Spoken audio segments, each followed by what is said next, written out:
안녕하세요, 여러분. 오늘도 맛있는 밥이 왔습니다. 오늘은 여러분, 이사야 마지막 밥이에요. 너무 아깝죠? 저도 참 많은 감회가 있는데요. 작은 성경의 요약본과 같은 이사야를 통해서 더 큰 하나님 나라를 본 것 같고, 또 하나님의 마음을 더 이해한 것 같아서 너무나 기쁩니다. 하나님은 이 이사야의 끝에서 영원한 하나님 나라가 올 것이라는 것을 말씀하시고 계세요. 그리고 우리를 하나님의 땡땡으로 삼으셨다고 얘기하세요. 땡땡 무엇인지 궁금하시죠? 땡땡땡이 될 수도 있어요. 네, 이제 본문에 들어가서 한번 그게 무엇인지 알아보도록 하겠습니다. 1절 여호와께서 이와 같이 말씀하시되 하늘은 나의 보좌요 땅은 나의 발판이니 너희가 나를 위하여 무슨 집을 지으랴 내가 안식할 처소가 어디랴. 그 무한한 하늘은 하나님의 보좌고 땅은 하나님의 발판이래요. 그러면 이 유한한 인간이 정말 아무것도 할 줄 모르는 이런 인간이 하나님을 위해서 할 수 있는 게 뭐겠어요? 아무것도 없다는 겁니다. 그런데 하나님께서 딱 우리에게 바라는 게 있어요. 그게 2절인데요. 하나님이 우리한테 받으시기를 원하는 게 무엇인지 한번 보도록 하겠습니다. 나 여호와가 말하노라 내 손이 이 모든 것을 지었으므로 그들이 생겼느니라. 무릇 마음이 가난하고 심령에 통회하며 내 말을 듣고 떠는 자 그 사람은 내가 돌보려니와. 하나님은 마음이 가난하고 상한 심령을 기뻐하신다는 건 거예요. 하나님의 말씀을 듣고 떠는 그런 사람들을 책임지신다는 겁니다. 자, 3절 소를 잡아 드리는 것은 살인함과 다름이 없이 하고 어린 양으로 제사 드리는 것은 개의 목을 꺾음과 다름이 없이 하며 드리는 예물은 돼지의 피와 다름이 없이 하고 분향하는 것은 우상을 찬송함과 다름이 없이 행하는 그들은 자기 길을 택하며 그들의 마음은 가증한 것을 기뻐한 적. 가증스럽게 예배하는 사람들 얘기한 건 거죠. 마음의 중심은 우상, 온갖 것들, 돈, 명예, 이런 거에 다 있으면서 하나님 앞에서 예배하는 척 하는 사람들. 하나님은 그런 예배를 기뻐하지 않는다는 건 거예요. 그런 거는 마치 하나님한테 예물을 드리기 위해서 소를 잡는 것이 살인한 것 같은 정말 그냥 아무것도 아니라는 거예요. 오히려 하나님한테 거짓말을 하는 그런 악을 행하는 거하고 똑같다는 겁니다. 그들 마음에 가증한 것을 절대로 기뻐하지 않으신대요. 여러분, 사람은 자신도 속일 수 있고 모든 사람을 속일 수도 있어요. 착한 척도 하고 거룩한 척도 하고. 근데 하나님은 속일 수 없잖아요. 하나님은 우리의 심령을 꿰뚫어 보시잖아요. 그 가증한 마음이 싫다고 하시는 겁니다. 그래서 그들에게 어떻게 하시나? 4절입니다. 나 또한 유혹을 그들에게 택하여 주며 그들이 무서워하는 것을 그들에게 임하게 하리니 이는 내가 불러도 대답하는 자가 없으며 내가 말하여도 그들이 듣지 않고 오직 나의 목전에서 악을 행하며 내가 기뻐하지 아니하는 것을 택하였음이라 하시니라. 네, 하나님께서 그들에게 유혹을 쓴다요. 그리고 무서운 것들을 그 앞에 계속 둔대요. 얼마나 괴롭겠어요, 이 삶이. 이렇게 하시는 이유가 하나님이 끊임없이 돌아와라 너는 내 자녀다. 불러도 대답하지 않고 내가 아무리 말하여도 듣지 않고 오히려 하나님 눈앞에서 악을 행하며 하나님이 기뻐하지 않는다고 분명히 밝힌 것들을 하기 때문인 건 거예요. 그래도 여러분 잊지 말아야 될 것은 그런 유혹과 공포를 주는 거니 다 하나님께 돌아오게 하기 위한 그 사랑의 베이스라는 거는 잊지 말아야 합니다. 자, 5절 볼게요. 여호와의 말씀으로 말미암아 떠는 자들아 그의 말씀을 들을지어다. 이르시되 너희 형제가 너희를 미워하며 내 이름으로 말미암아 너희를 쫓아내며 이르기를 여호와께서는 영광을 나타내사 너희 기쁨을 우리에게 보이시기를 원하노라 하였으나 그들은 수치를 당하리라 하셨느니라. 예, 하나님을 사랑하기 때문에 주를 위하여 핍박을 받는 사람들을 하나님은 기뻐하시고 그들을 보호하신다는 건 거예요. 그들을 조롱하는 원수들을 하나님이 심판하신다는 겁니다. 자, 6절.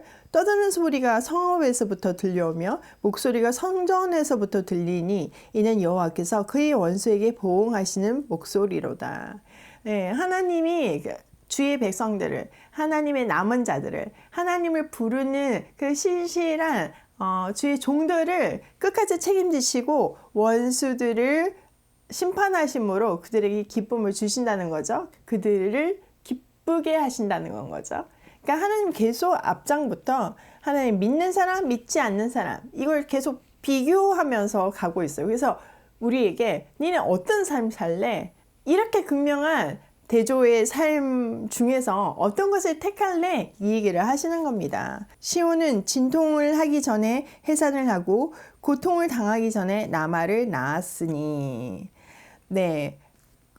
아기를 낳을 때 진통이 오는 순간 애를 낳았어요. 이게 얼마나 큰 축복이에요. 그것도 남자 아기. 그 시대에는 남자 아이가 굉장히 중요했잖아요. 그런 어떤 기쁨이 충만한 삶이 이를 거고 또 이 포로 기한이 순식간에 이루어졌잖아요. 여러분 70년 동안 기미도 안 보였어요. 그래서 그들이 절망했잖아요.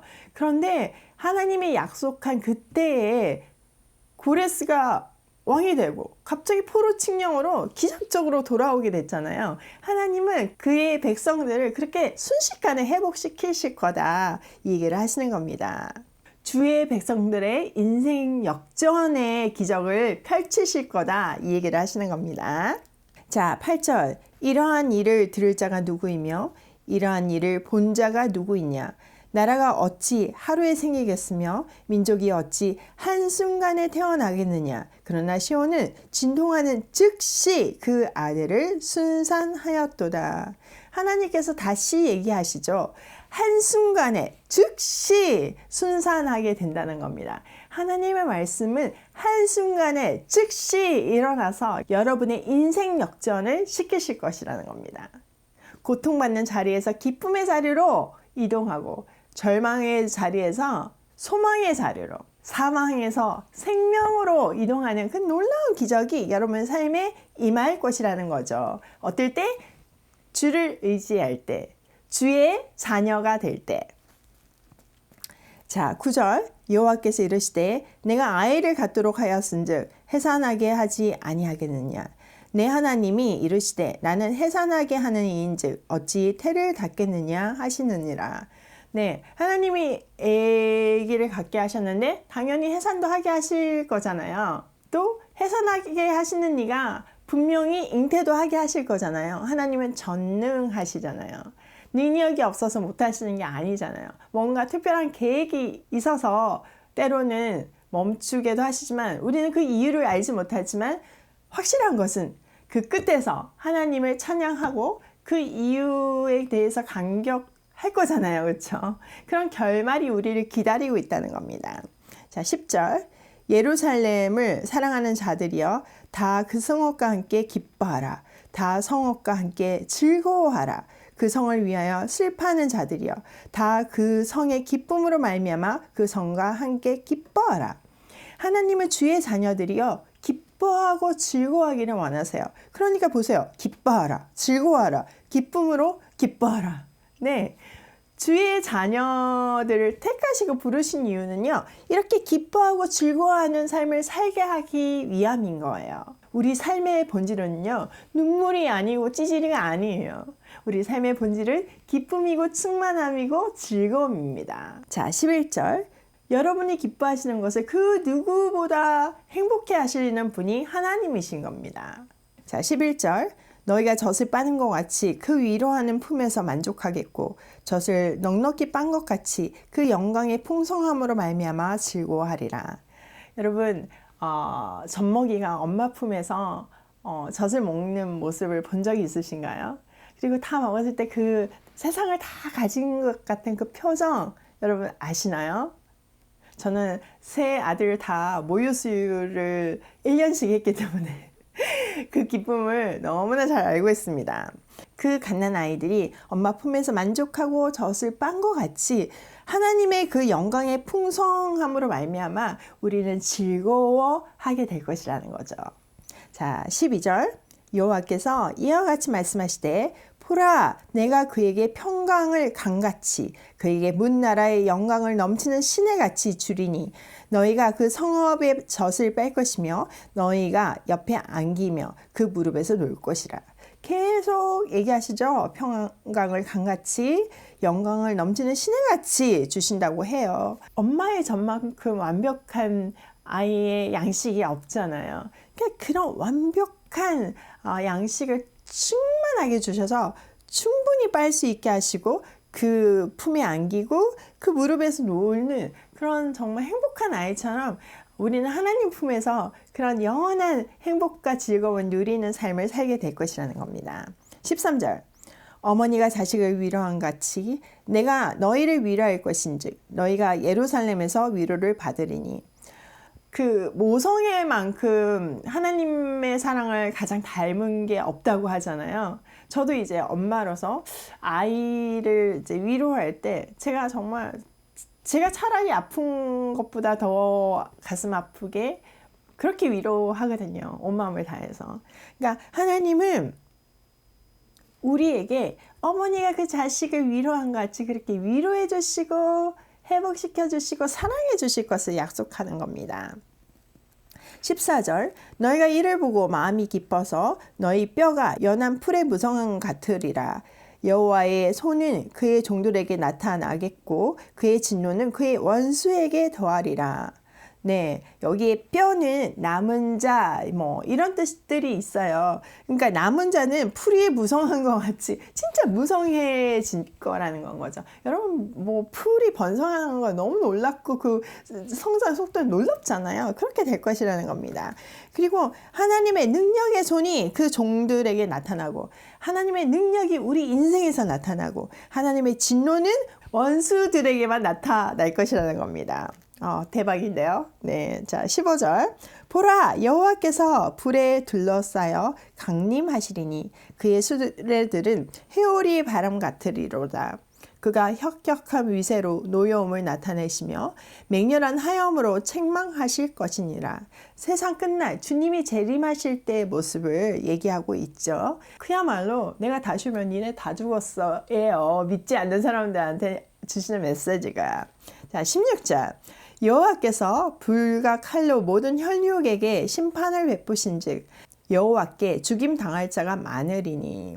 네, 하나님을 믿지 않으면 그냥 심판의 자리에 있다는 겁니다. 자, 17절 스스로 거룩하게 구별하여 스스로 정결하게 하고 동산에 들어가서 그 가운데에 있는 자를 따라 돼지고기와 가증한 물건과 쥐를 먹는 자가 다 함께 망하리라. 여호와의 말씀이니라. 네, 우상 숭배의 방법들을 얘기하면서 우상 숭배하는 사람 다 망할 것이다. 다 물과 칼에 죽을 것이다. 이 얘기를 하시는 겁니다. 자, 그 다음에 이제 또 여기 대조해서 이제 하나님의 자녀들은 어떻게 될 것인가 얘기하고 있습니다. 여러분, 우리 사실 이까지만 봐도요, 우리는 선택의 여지가 없어요. 하나님의 자녀가 되는 게 영광입니다. 때로는 하나님이 믿기지 않을 때가 있죠. 저에게도 그런 시간이 꽤 길게 있었기 때문에 그런 사람들 너무 이해해요. 그렇지만 지금 이런 사실들을 보면 솔직히 말해서 하나님 믿지 않아서 이 심판의 자리에 가게 된다면 너무 끔찍한 거잖아요. 믿음이 생기지 않아도 하나님한테 은혜를 구하고 믿게 해달라고 알게 해달라고 간구할 때 하나님은 반드시 당신을 보여주실 것입니다. 비록 확신이 안 든다 하더라도 이 축복의 자리에 있으면 여러분 우리는 손해볼 게 하나도 없어요. 아니면 심판인데 그냥 잘 모르더라도 그냥 따라가는 게 낫잖아요. 물론 확신의 자리에 있으면 지금부터 누릴 수 있는 게 이 천국인 건 거죠. 자, 하나님은 이 심판의 자리에 있는 사람 말고 우리들은 택한 백성들, 주의 자녀들은 어떻게 사용하실 것인가, 어떻게 대화할 것인가, 거기에 대해서 플랜을 얘기해 주십니다. 18절 볼게요. 내가 그들의 행위와 사상을 아노라. 때가 이르면 문 나라와 언어가 다른 민족들을 모으리니 그들이 와서 나의 영광을 볼 것이며, 네, 하나님의 백성들이 땅끝에서부터 올 것이다. 이런 얘기를 하는 거죠. 자, 19절 내가 그들 가운데서 징조를 세워서 그들 가운데서 도피하는 자를 여러 나라 곧 다시스와 뿔과 활을 당기는 룻가 및 두발과 야왕과 또 나의 명성을 듣지 못하고 나의 영광을 보지 못한 먼 섬들로 보내리니 그들이 나의 영광을 문 나라에 전파하리라. 자, 여기 땡땡 힌트가 있어요. 하나님은 주의 자녀들을 하나님의 대사로, 하나님의 사신으로 땅끝까지 보내서 뭘 하신다고요? 하나님의 영광을 전하는 그런 일을 하시겠다는 겁니다. 자, 20절 나 여호와가 말하노라. 이스라엘 자손이 예물을 깨끗한 그릇에 담아 여호와의 집에 드림같이 그들이 너희 모든 형제를 문 나라에서 나의 성산 예루살렘으로 말과 수레와 교자와 노새와 낙타를 태워다가 여호와께 예물로 드릴 것이요.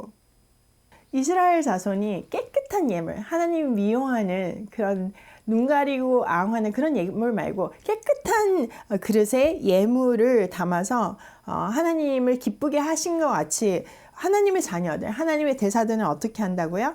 문 나라, 하나님을 모르는 그 이방 나라에서 그들을 낙타와 노새와 말과 수레에 태워서 하나님께로 이끌고 온다는 거죠. 그거 자체가 하나님께 영혼들을 돌이키는 것 자체가 하나님께서 너무나 기뻐하시는 우리 예물이라는 겁니다. 여러분, 저는 진짜 한참 어려울 때 헌금을 낼 돈이 없었어요. 현금이 없었으니까. 그래서 드릴 수가 없는데 그 헌금 봉투가 돌잖아요. 그거 되게 마음이 어렵더라고요. 근데 그때마다 제가 눈물로 기도하면서 제 삶을 하나님께 예물로 드렸습니다. 그래서 그 어떤 순간에도 저는 이 말씀 가르치는 거를 멈춘 적이 없어요. 왜냐하면은 이렇게 하나님께서 가장 기뻐하는 예물이 하나님을 모르는 사람들에게 또 하나님을 알지만 깊이 모르는 사람들한테 하나님을 전하는 것이라고 얘기하고 계시잖아요. 그래서 저는 비록 금전적으로는 드리지 못할 때가 많았지만 제 삶을 늘 하나님한테 드렸던 것 같아요. 그러니까 제가 어떤 상황 속에서도 저는 정말 기쁨을 누리고 기쁨이 넘치는 그런 삶을 살고 있는 것 같아요. 물론 저도 힘들 때도 있고 눈물을 흘릴 때도 있고 괴로울 때도 있죠. 그렇지만 그 조그만 거 하다못해 커피 한 잔 아침에 꽃 하나 하다못해 빗방울 하나에서 정말 그 충만함을 하나님이 채워주시거든요. 그거는 경험하지 못한 사람들은 모를 것 같아요. 정말 여러분, 그 신비한 하나님의 세계로 초대합니다. 하나님은 말씀으로 세상을 창조하신 분이잖아요. 그러면 그 무엇으로 우리를 행복하게 못해 주시겠어요? 그 하나님을 함께 알아가고 그 하나님을 찬양하고 그 하나님을 예배하고 우리 삶을 예물로 드리는 그런 행복한 인생 살아요. 자, 계속 볼게요. 21절 나는 그 가운데서 택하여 제사장과 레위인을 삼으리라. 여호와의 말이니라. 하나님께서 이방인들로 제사장과 레위인을 삼을 것이라고 해요. 사실 이사야 시대의 사람들은 이 선민사상, 이스라엘이라는 선민사상이 대단했잖아요. 그런데 이사야가 그 자기 민족, 자기의 어떤 한계를 넘어서 이방인들이 제사장이 될 것이다. 이렇게 선포하는 거는 정말 하나님한테 온전히 붙들리지 않고는 말할 수 없는 말이었을 거예요. 우리도 마찬가지예요. 우리가 할 수 없는 일, 할 수 없는 말을 하게 하는 거는 하나님이세요. 우리의 어떠함에서 나오는 게 아니에요. 저도 계속 지금 도전하고 있어요. 함께 도전하실 거죠? 자, 22절 내가 지을 새하늘과 새 땅이 내 앞에 항상 있는 것 같이 너희 자손과 너희 이름이 항상 있으리라. 여호와의 말이니라. 새하늘과 새 땅이 하나님 앞에 있듯이 그들이 우리가 또 우리 자손이 영원히 하나님 앞에 있을 것이라는 거죠. 23절 여호와가 말하노라 매월 초하루와 매 안식일에 모든 혈육이 내 앞에 나와 예배하리라. 예배만큼 사람을 회복시키는 게 없고 예배만큼 충만하는 게 없잖아요. 그런 충만하고 행복하고 기쁨이 넘치는 인생을 살게 될 것이라는 거죠. 대대손손. 이것만큼 확실한 보장은 없는 것 같습니다. 반면 24절 그들이 나가서 내게 패역한 자들의 시체들을 볼 것이라. 그 벌레가 죽지 아니하며 그 불이 꺼지지 아니하여 모든 혈육에게 가증함이 되리라. 네, 하나님 믿지 않는 사람들은 이런 그 심판의 자리에 있는 거를 그들이 보게 될 것이라는 겁니다. 여러분, 우리 심판의 자리에 가지 말아요. 너무나 이렇게 분명하게 대조해 주시고 길을 알려주시는데 굳이 심판의 자리에 갈 이유가 없잖아요. 그렇죠? 내 마음간에 불확실성이 있다 하여도 그것마저도 하나님한테 온전히 올려드릴 때 하나님은 우리 삶을 받으실 줄 믿습니다. 우리를 사망에서 생명으로 옮기실 줄 믿습니다. 자, 이렇게 이사야 66장이 끝나는데요. 이사야의 메시지는 한마디로 여호와께 돌아오라는 겁니다. 다시 하나님을 인정하라는 겁니다. 너희를 심판하신 이유가 사랑이라는 겁니다. 1차적으로는 바벨론 포로 잡혀간 이스라엘에게 하는 얘기지만 우리한테도 하시는 얘기인 건 거예요. 그리고 영원한 도성, 새하늘과 새 땅이 준비되어 있기 때문에 하나님께서 사랑의 해초리를 드셨다는 거예요. 그쪽으로 데리고 가기 위해서. 하나님의 메시지는 처음부터 끝까지 사랑입니다. 하나님은 때로는 사랑의 매를 드시기도 하시고 또 너무나 먹먹한 사랑을 폭포수처럼 쏟아부어 주시기도 하십니다. 중요한 것은 매를 들든 사랑을 부어주시든 우리를 포기하지 않고 생명의 길로 이끄신다는 거예요. 이미 그 사랑은 우리를 대신해서 죽으심으로 증명하셨습니다. 또 하나님의 계획은 그 누구도 막을 수가 없습니다. 그 말은 새하늘과 새 땅은 분명히 준비되어 있고 우리가 그곳에서 사는 날이 반드시 온다는 겁니다. 그 왕께 우리 인생을 의탁하고 산만하게 여기저기 둘러보며 찾던 시선을 예수 그리스도께 고정시킬 때 우리에게 비로소 그 나라가 보이는 겁니다. 하나님의 꿈이 내 꿈이 되는 겁니다. 내 삶에서 기쁨이 넘치게 되는 겁니다. 우리가 아까 본 것 같이 하나님은 근본적으로 우리가 기뻐하고 즐거워하기를 원하십니다. 그 기쁨의 근원은 하나님께 있습니다. 그래서 우리가 예수 그리스도께 시선을 고정시킬 때 그 기쁨이 우리에게 쏟아지는 건 거예요. 그 비밀을 깨닫고 시선을 고정시키고 기쁨이 넘치는 발걸음으로 고고싱입니다. 여러분 이사야 함께 해주셔서 너무 감사하고요. 저 아직도 뭘 해야 될지 모르겠어요. 라이브를 해야 되나요? 오프라인 미팅을 해야 되나요? 애들이 방학인데다가 이번 주에 큰아들까지 오거든요. 게다가 이제 스케줄이 빡빡하니까 뭔가를 하기가 쉽지가 않은데 그래도 해야 되겠죠? 일단 이번 주 토요일 날 예전처럼 라이브를 할게요. 일단 라이브에서 그 다음은 정해요. 여러분 함께 해주셔서 진심으로 감사드리고 또 내일부터 시작하는 예레미야 많이 기대해 주세요. 구독, 좋아요, 공유해 주시면 더 감사해요.